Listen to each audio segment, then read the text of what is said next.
নমস্কার বন্ধুরা, সবাইকে today lottery lucky target YouTube চ্যানেলের পক্ষ থেকে জানাই আন্তরিক অভিনন্দন।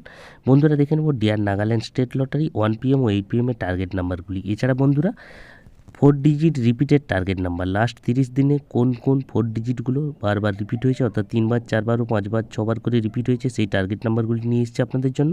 অবশ্যই সিরিজটি দেখে আসবেন। আর চ্যানেলটিতে নতুন হয়ে থাকলে চ্যানেলটিকে সাবস্ক্রাইব করে পাশে থাকা বেল অপশানটি প্রেস করে অল করে রাখবেন। তাই বন্ধুরা দেরি না করে আসুন আজকের ভিডিওটির মধ্যে